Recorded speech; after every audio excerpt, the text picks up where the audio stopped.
Did I ever dream that one day I'd wake up and be considered a fugitive? No.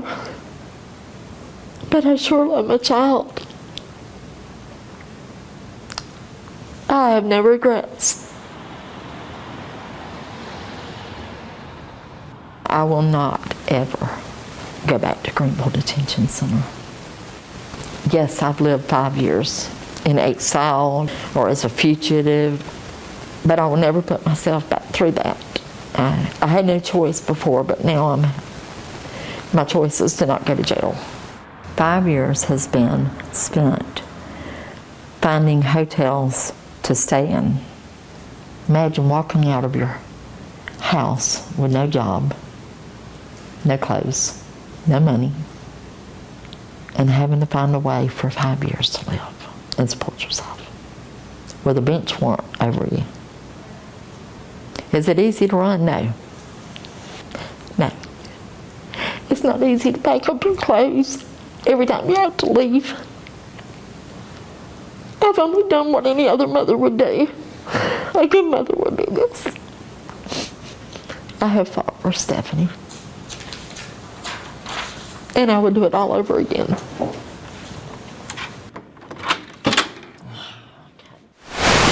You said that Leon Lott, you went to Leon Lott. To Leon Lott. Numerous times I contact him. And you went to him numerous times. And based on the Supreme Court findings, the Supreme Court agreed that Stephanie was raped. The Supreme Court not only agreed she was raped, they agreed that she was not fully competent. In fact, that she was incompetent. So you gave this information to Leon Lott personally, or at least he knew of it. Oh yes. Yes. So he knew of it. In fact,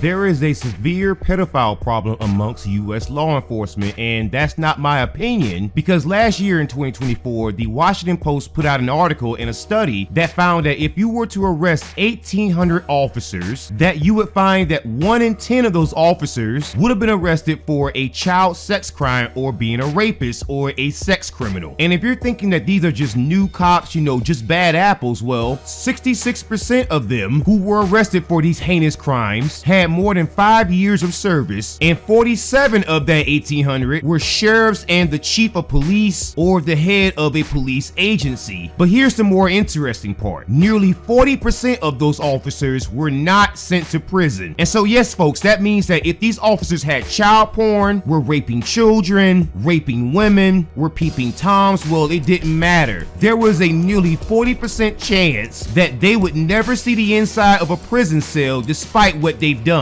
And if you're having a hard time believing that, well, check out these cases right here. I was learning more about the Palm Beach County Sheriff's deputy arrested for possessing and sharing child pornography.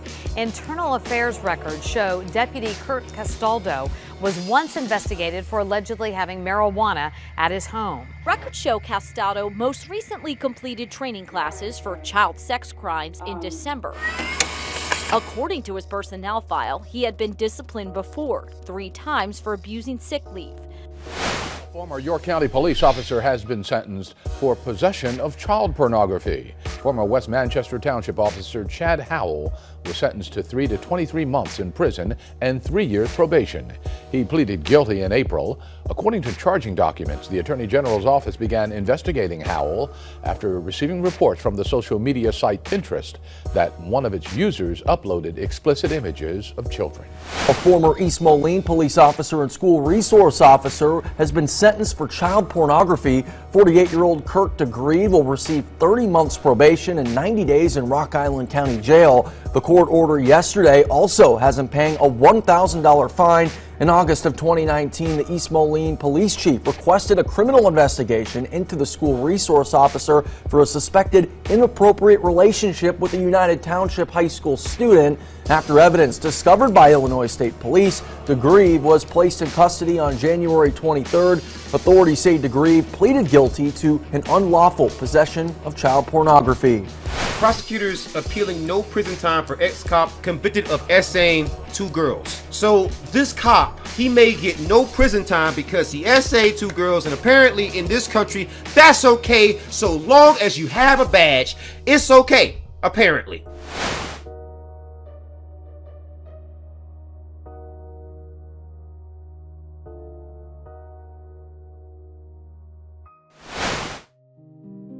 This article was published by the Washington Post on December the 19th of 2024, which was last month as of the recording of this video. And some of the details that are highlighted in this article about police officers and sheriff's deputies who are child predators were quite shocking to the country. However, this problem has been around for a long time. How long, you ask? Well, I want to do a live demonstration, so I'm going to go over to Google right on the screen before you. And if you were to Google search the subject, what you would find is a study that is listed on the Department of Justice's own website, which is the DOJ's Office of Justice Programs. And the study that we're looking at is called To Serve and Pursue: Exploring Police Sexual Violence Against Women, and it was published in 1999. And if you read the abstract, you would find that not only was this a problem for a long time, but in this study, the authors and researchers Peter Kraska and Victor Kepler not only did a deep dive into the subject, but they also popularized a well-known acronym known as PSV, or Police Sexual Violence. And so that acronym has been out since the 90s because this study analyzed instances of police sexual violence against women and also children from the years of 1978 until 1992, which demonstrates that the federal government has known about this problem since at least the late 90s. So by no stretch of the imagination is this a new problem. Women make up less than 20% of the Los Angeles Police Department. Linda Allstott and Carolyn Clark used to be 2 of them, working in different units. 8.5 years I spent on the streets in a uniform in a patrol car. And then after that, I went to internal affairs. Do you miss the job? Every single day. I love it. 2 successful careers, until they say they were each sexually harassed by their bosses. 2 of Clark's fellow officers, Dave Doros and Elliot Zibley, witnessed the harassment. Do I teach my son that it's okay to be abused and just shut up about it? And do I teach my daughters that it's okay for men to treat women like that? Clark settled. The city did not admit wrongdoing, but her male colleagues went to trial and won. The jury found they were retaliated against, and the city paid them $6.7 million.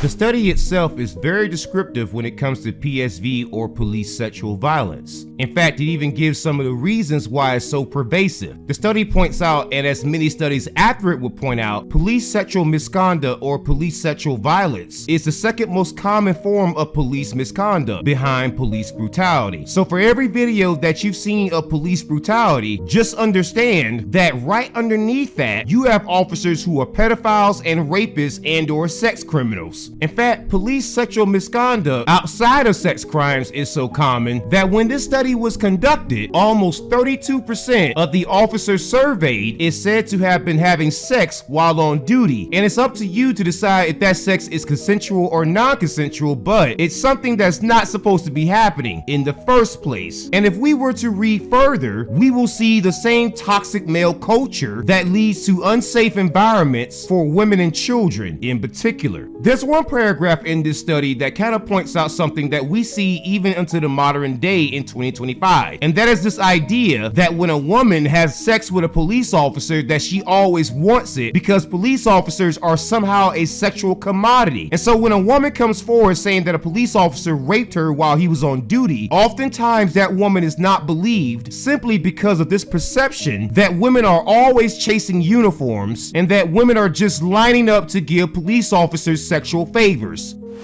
When he called, I had to show up. It was like I didn't have no choice. I knew he was blackmailing me, but I didn't know how to tell somebody really for real, but I knew he was blackmailing me. Mika Hobbs first encountered Kansas City, Kansas Police Captain Roger Golubski in January of 2006. She was 26 at the time and had just been released from the hospital after being thrown through her shower door by her boyfriend. There was no reason for the homicide captain to be investigating an aggravated battery, and according to court records, he had nothing to do with the investigation. But because he knew there were drugs in the house, Mika felt blackmailed into having sex with him. If you were to check into that study, what you would find are several patterns that you may find familiar with the modern day. Like, for example, if you were to read it, you would see certain quotes from police officers where these police officers are discussing having sex or coercing certain women into sex that they're accusing of shoplifting. And from what the quote is suggesting here, some of these women are married or they could be minors, which given the results of this study wouldn't be all that surprising. But we find other factors that parallel with the modern day. Like, for example, you hear this concept of the rogue officer that's also mentioned in the study. And the rogue officer, or the quote-unquote bad apple, is a common excuse that police departments and sheriff's departments and U.S. law enforcement in general give whenever you say that there's an epidemic of pedophiles and or rapists behind the badge. However, as this study points out, even back in the late 90s, that is not only not true, but the quote-unquote rogue officer can sometimes be the sheriff or the police chief himself, which means that it's no longer a rogue officer, but a department problem. The study also outlines that there is a structure that allows and even encourages police officers to prey upon the citizens. When a bunch of police officers were surveyed, it was discovered that at least 32% of them were having sex while on duty, which, as you might imagine, is not professional, but oftentimes we're finding that this sex is actually rape, because the study also points out that many women will have sex with a police officer in order to get leniency, or that police officer will use their power to accuse someone of a crime and then offer a sexual favor or the request of a sexual favor as a means of getting out of trouble. And so when you hear this and you know anything about the condition of Black Americans in this country historically, well, you can start to see how someone like Daniel Holtzclaw or Roger Golubsky could exist, where you have these officers primarily targeting Black women and raping them because there's a power structure in this country that puts Black women at the bottom of the socioeconomic ladder. And when you add in a bit of racism, well, you not only have a victim that people usually won't believe, but you also have someone who you can make look like a criminal, which adds more poisoning for the well should that woman ever claim rape. Defendant is guilty of the crime of rape in the first degree, and punishment is set at 30 years. A former Oklahoma cop sobbed in court on Thursday as he was found guilty of sexually assaulting 8 women while on duty. Mr. Holtzclaw, this jury finds you guilty of the various counts. Daniel Holtzclaw was accused of sexual assault by 13 different women. Prosecutors say that the 29-year-old targeted women in a low-income minority neighborhood. All of his victims were Black. I had a lot of people tell me, oh, he's a police officer. They're not going to do anything to him. Zipped his pants, took his genitals out. I said, okay, come on. And I said, oh, sir, please don't make me do this, sir. Don't make me do this, sir. When he stopped me, he just made a big, big mistake. Why do you think he targeted you and so many other women? I think he was thinking that every woman he stopped had some kind of record, or he could hold something over our heads, and that didn't happen with me. He just stopped the wrong person. And this isn't just limited to adult women, no. The main case that I've been working on out of South Carolina that involves a police predator who raped 4 high school girls involved, as I said, high school girls. And they were mostly Black. But we'll get deeper into that case later on because I want to explain how the media, local politicians, and others assisted in covering up this case for so long. But back to the study. What you will notice is that there's this boys will be boys attitude among people who are police supervisors or sheriffs. And just like most rapists, the act of rape is not so much about sex, but about power. And so when you look at the position of police officer, sheriff's deputy, U.S. law enforcement, FBI agent, CIA agent, it doesn't matter, and you look at the power that they have, and many of you have met the kind of officer who's on a power trip. And so when you combine that with sexual predation or someone who's just a flat-out pervert, that can be quite a combination. And this happens a lot more often than what the general public cares to admit to. The study also goes on to talk about how very famous organizations have long called this out. Like, for example, they mention Amnesty International and also Human Rights Watch, who have all recognized that police sexual violence against women is a serious issue. And so no, it's not just me saying it. It's been a lot of people who have said it. And so now let's talk about how this stuff is hidden. And in the study here, it discusses the bind of secrecy, because the thin blue wall of silence is in fact a thing. And I want to show you something real quick to drive home that point.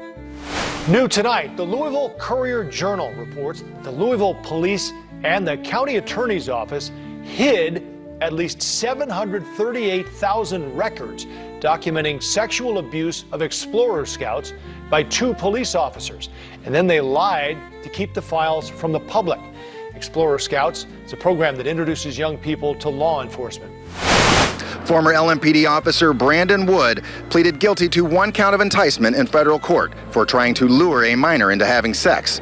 The minor was a member of the LMPD Youth Explorer program, where Wood was a leader.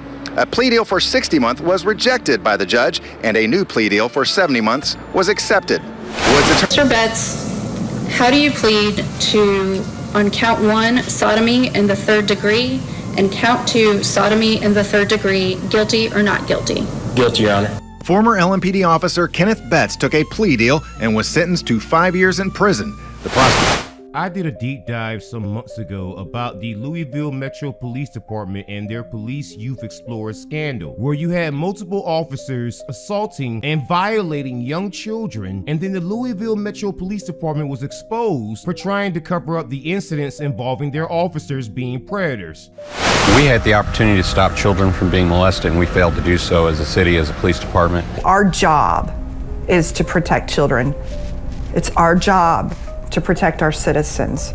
And those things didn't happen. Metro Councilwoman Angela Leet, who's also running for mayor, says she faults the department for not recognizing it earlier. I've started marking places where I say, red flag, red flag. How could they have not seen, just from this one sentence, how could they not, or one action, how could they not have seen something that would have said, dig deeper? The police chief failed these children. The police chief failed the institution of the police department, and the police chief has failed the city. Metro Council President David James says police policies and procedures were not followed, allowing abuse to continue. However, a police sergeant by the name of Paul Paris came forward, and he worked for the Louisville Metro Police Department as a police sergeant. And the reason why he had to sue the Louisville Metro Police Department and move to a different department is because the moment that he came out, he was swiftly punished. You will see that this is a common thing, because if you remember that earlier clip with the 2 officers from the Los Angeles Police Department, or LAPD, who tried to defend their female co-workers from sexual harassment, well, we know that in that case, those officers received $6.7 million in taxpayer funds, and none of those funds came from the officers who were doing the sexual harassing, but instead, once again, taxpayers. But you begin to see an overall pattern of retaliation against whistleblowers who are trying to rein in officers who are being sexual predators. And now that I've shown you those 2 incidents with the LAPD and also the Louisville Metro Police Department, we gotta go back to one of the main points of this video, and that is what happened in South Carolina. Everything that I'm going to reveal to you, I want you to look up personally as the audience. And I want you to fact check me as I'm going along, because I'm going to show you how a sheriff's department, an entire state's court system, law enforcement, and the local media all assisted in helping a sheriff and a predator who was a school resource officer get a lesser punishment, and all the attempts to cover up the incident. You said that Leon Lott, you went to Leon Lott. Numerous times did I contact him. And you went to him numerous times. And based on the Supreme Court findings, the Supreme Court agreed that Stephanie was raped. The Supreme Court not only agreed she was raped, they agreed that she was not fully competent. In fact, that she was incompetent. So you gave this information to Leon Lott personally, or at least he knew of it.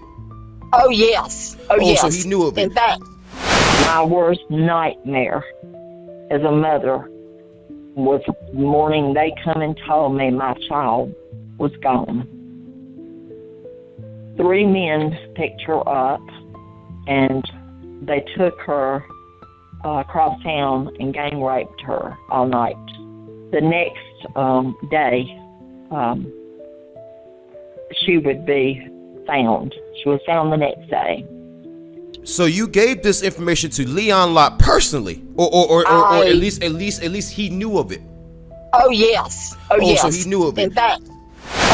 What you just heard was the testimony of Brenda Bryant. She is the mother of Stephanie Bryant, who is a mentally disabled woman who was gang raped and got an STD in South Carolina. And Brenda Bryant, as you heard from the earlier recording, went to Sheriff Leon Lott of Richland County in South Carolina. And she reported the incident, but Sheriff Lott didn't do anything because Stephanie Bryant was in the care of an adult care facility. And by prosecuting the men that went after Brenda Bryant's daughter, the Sheriff's Department would have had to admit liability because it was partially their responsibility to make sure things like this doesn't occur, especially when it was reported that Stephanie went missing and the Sheriff's Department just ignored those reports, just like they never prosecuted the men who gang raped Stephanie Bryant, and those men remain at large to this very day. And now you might be wondering, why in the world am I mentioning the story of Brenda Bryant during a section about retaliation because of police officers and sheriff's deputies who either commit sex crimes or cover them up? Well, shortly after winning the Supreme Court case, Brenda Bryant tried to sue Richland County, the Richland County Sheriff's Department, and the Babcock Center for failure to protect Stephanie Bryant. But it was Sheriff Lott who repeated what the then Richland County solicitor, whose name was Barney Gazay, said at the time. And Barney Gazay and Sheriff Lott both said the exact same thing, quote, Stephanie Bryant is a fully competent, mentally disabled woman, end quote. And they were both saying that she couldn't have been raped, even though she was shouting no the entire time. And the South Carolina Supreme Court said that she had the mindset of a 7 to 10-year-old. And so Brenda Bryant sued. And some of the judges that she read into kept denying the case. And one such judge was Casey Manning. And now you may recognize that name because a while back, Casey Manning made national headline news because when he was informed that he was too old to serve on the bench anymore as a judge, well, he got mad and retaliated. So he released a convicted killer 16 years before his release date as a way of retaliating. But that's not all that Casey Manning did throughout his judicial career that was a little bit suspect. This article comes from a publication that was known as The Nerve in South Carolina, and it was ran by a man named Rick Brundrett, who is an award-winning journalist. And so he covered the Brenda Bryant case, and he got all the court documents involving all the judges and Sheriff Lott and everyone involved in that case. And he called out Sheriff Lott, but he also called out Casey Manning. And so you might be asking, why is this important? Well, Brenda Bryant, shortly after winning the South Carolina Supreme Court case against Sheriff Lott and also the Babcock Center, she somehow became a fugitive because the judges in South Carolina, they all protect Sheriff Lott. That's how he remains in power, despite the fact that many suspect that he's a child predator himself because he protects so many of them. And Casey Manning was one of the judges that tried to stop Brenda Bryant's lawsuit from going through against the Babcock Center and also Sheriff Lott and the Richland County Sheriff's Department. And that went a long way into covering up the case because, you see, the reason why you don't see any television broadcast featuring the case involving Jamil Bradley or the school resource officer from the Richland County Sheriff's Department who raped 4 high school girls to only receive probation and no jail time is the exact same reason why no one in the media, or at least the television media in South Carolina, ever wanted to make the correlation between Brenda Bryant and Sheriff Lott. And that is because the current person that Casey Manning is a life partner with is Mary Beth Jacoby. And Mary Beth Jacoby turns out to be a former news director for Fox Carolina, and she has worked for several news agencies in Columbia, South Carolina, you know, the capital of South Carolina, and specifically in Richland County. And so it was Mary Beth Jacoby's job to make sure that any kind of accusation involving Sheriff Lott covering up rapes never made the television news. And if you don't believe that, well, in South Carolina, it is completely legal for you, the audience, to call anybody from the local news media there and record the phone call. WLTX, WIS, ABC News Columbia, WACH, WOLO, and you should ask them, why in the world are you not featuring a case that the Washington Post has featured several times involving a school resource officer who raped several high school girls, and there were several federal court cases and also depositions that demonstrate that Sheriff Lott knew about it and did nothing, but instead moved this resource officer from one school, Richland Northeast, to Spring Valley High School, where he was raping high school girls from multiple schools. And when you record that phone call, you should publish it to your own social media channels or send me an email so that we can show people exactly how the local media in South Carolina feels about little girls being violated and how far they will go to be loyal to Mary Beth Jacoby and also to Sheriff Lott. ACAB don't you step to M.E. I run to your sundown towns, then turn them upside down. But some of y'all monsters like Stranger Things in the upside down. No surrender, no retreat, certified soldier. Got receipts, you can't walk with my feet. I pack nothing but steel for the heat. I'm not soft, I'm elite. Play my anthem on repeat, now sing it with me. A-C-A-B, hating is just